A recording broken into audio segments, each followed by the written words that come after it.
नमस्कार, आप देख रहे हैं कशिश न्यूज और खास खबर के साथ मैं हूं दीपक शर्मा। बिहार चुनाव से पहले अलग अलग वर्गों को साधने की कोशिश जारी है। पार्टियां खुद को एससी, एसटी, ओबीसी और मुस्लिमों का हितैषी साबित करने में जुटी है। ऐसे में पटना में मदरसा बोर्ड में बड़ा जुटान हुआ और यहां पहुंचे नीतीश कुमार ने मुस्लिमों के लिए किए गए कामों की चर्चा की। बिहार चुनाव में मुसलमानों के वोट पर क्यों है सबकी नजर, बताएंगे आपको। साथ ही बताएंगे पिछले चुनाव में मुसलमानों ने किसका साथ दिया था। इसके अलावा जानेंगे झारखंड विधानसभा के मानसून सत्र में क्या रह सकते हैं खास मुद्दे और बाल विवाह रोकने के लिए झारखंड में क्या रखा गया है लक्ष्य। तो अगले आधे घंटे तक बने रहिए हमारे साथ। और सबसे पहले खबर बिहार मदरसा बोर्ड के कार्यक्रम की। मदरसा बोर्ड के शताब्दी समारोह के मौके पर बड़ा कार्यक्रम आयोजित हुआ, जिसमें मुख्य अतिथि के तौर पर सीएम नीतीश कुमार पहुंचे। उनके साथ रहे जेडीयू के तमाम बड़े नेता। चुनावी साल में ये कार्यक्रम राजनीतिक लिहाज से भी अहम माना जा रहा है, जिसमें मुस्लिम समाज के बड़े वर्ग की भागीदारी रही। राज्य भर से मदरसों के प्रधान शिक्षक, समिति सदस्य और छात्र इसमें शामिल हुए। ये वो वर्ग है जिसकी मुस्लिम समाज पर अच्छी खासी पकड़ मानी जाती है और जो वोटरों को प्रभावित कर सकता है।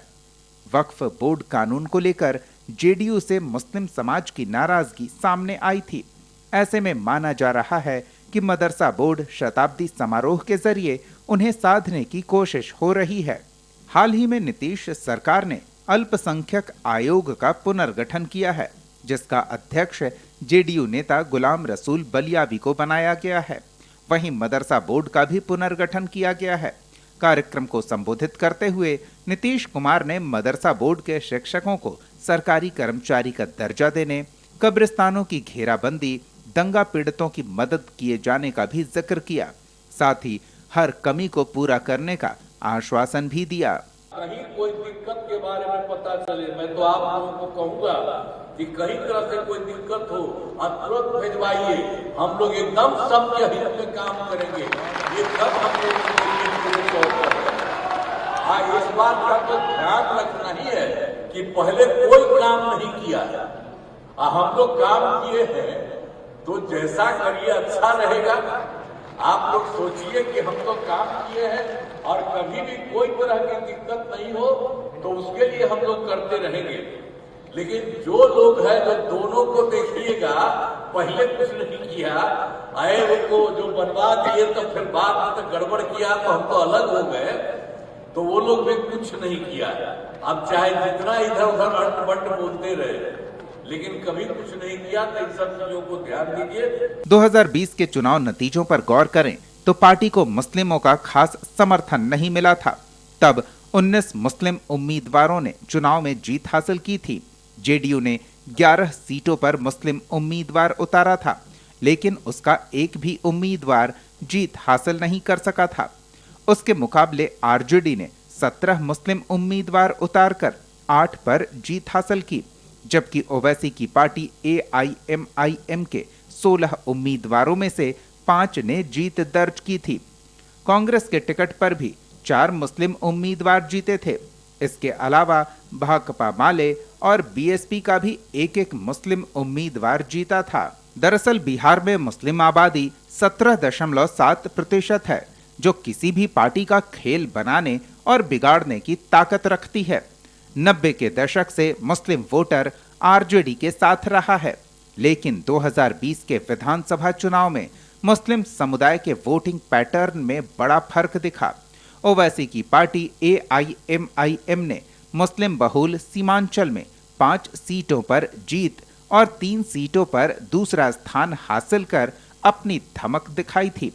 जेडीयू अब इस वोट बैंक को अपने पाले में लाने की कोशिश में जुटा है। माननीय नेता ने 20 साल में बहुत से मदरसों को, हजारों मदरसों को उन्होंने सरकारीकरण किया है और फिर फेज वाइज उनका भी सरकारीकरण होगा। पार्लियामेंट में सर एक बिल आया, उस बिल को लेकर तेजस्वी यादव ने कहा है कि नायडू और नीतीश कुमार को जेल भेजने के लिए उनको हमारी चिंता तेजस्वी जी न करें, अपनी चिंता करें। नीतीश कुमार जी ने बिहार को हर समाज के तबके वर्ग धर्म के लिए, बिहार के लिए विकास किया। बिहार का पूरे देश में नाम ऊंचा हुआ है, नीतीश कुमार जी का दिन है। आज राम नीतीश कुमार ने दिखला दिया, इस आज जो अपार भीड़ थी, जो जन सैलाब था, आपने देखा होगा, इन्होंने दिखा दिया। उसी तरह जो पहले लोग चाहते थे, उसी तरह माइनॉरिटी समाज आज भी चाहते हैं। बिहार विधानसभा की 243 सीटों में से 47 सीटें ऐसी है जहां मुस्लिम वोटर निर्णायक स्थिति में हैं। इनमें मुस्लिम आबादी 20 से 40% या इससे भी अधिक है। बिहार की 11 सीटें ऐसी है जहां 40% से ज्यादा मुस्लिम मतदाता हैं और 7 सीटों पर 30 से 40% मुस्लिम वोटर हैं। इसके अलावा 29 विधानसभा सीटों पर 20 से 30% के बीच मुस्लिम मतदाता हैं। 2010 में बिहार विधानसभा में 19 मुस्लिम विधायक चुनकर आए थे। बिहार में मुस्लिम वोट पर महागठबंधन के साथ एनडीए में शामिल जेडीयू और एलजेपी भी दावेदारी जताती है। देखिए, जनता दल यू आज मदरसा बोर्ड का कार्यक्रम था, उसको जनता दल यू ने अपना कार्यक्रम बना लिया। मदरसा बोर्ड का 100 साल से ऊपर हो गया, 103 साल हो गया। 2022 में 100वां साल हुआ था, लेकिन चुनावी साल में राजनीतिक लाभ लेने के लिए और कहीं ना कहीं जनता दल यू को भी पता है कि अल्पसंख्यक समाज से हम कट चुके हैं, तो दिग्भ्रमित करने के लिए मदरसा बोर्ड का इस्तेमाल किया गया राजनीतिक रूप से। राजनीतिक लाभ लेने के लिए जो जनता दल यू ने कार्यक्रम चलाया वो उनके लिए उल्टा दांव पड़ गया, क्योंकि अल्पसंख्यक समाज इस बात को जानता है कि नीतीश जी अल्पसंख्यक समाज से क्या संवाद करेंगे। कि आज मदरसा बोर्ड का शताब्दी समारोह था और उसमें अल्पसंख्यक बंधुओं के साथ माननीय मुख्यमंत्री जी का संवाद कार्यक्रम, जिस प्रकार से उनके लिए किए गए काम, उसकी उन्होंने उसमें चर्चा करने का काम किया। प्रमुख नेता थे, उन सब लोगों को ने भरोसा और विश्वास भी जताया है मुख्यमंत्री के ऊपर। उन्होंने भरोसा जताया है कि हम सब लोगों के लिए जितना एनडीए की सरकार में काम हुआ है, हम लोगों को केवल वोट बैंक के रूप में इस्तेमाल किया जाता था, लेकिन काम कुछ नहीं होता था। आज जो है कम से कम एनडीए की सरकार हमारे लिए काम कर रही है, लोगों के रोजगार के अवसर पैदा कर रहे हैं। मदरसा बोर्ड के शताब्दी समारोह में नीतीश जी को पता चल गया, वो जो मुस्लिम कल्याण की बात जो करते हैं, वो माइनॉरिटी वेलफेयर की जो बात करते हैं, उसकी पोल खुल गई। वहाँ हंगामा हुआ, क्योंकि ये सब लोग जानते हैं इस बात को अच्छी तरह से कि ना तो मदरसा के पूरे शिक्षकों को सैलरी मिल पा रही है, ना ही कब्रिस्तान की घेराबंदी जो उन्होंने उस बारे में कहा है उसका भी अभी तक आधे से कम की ही घेराबंदी की गई है।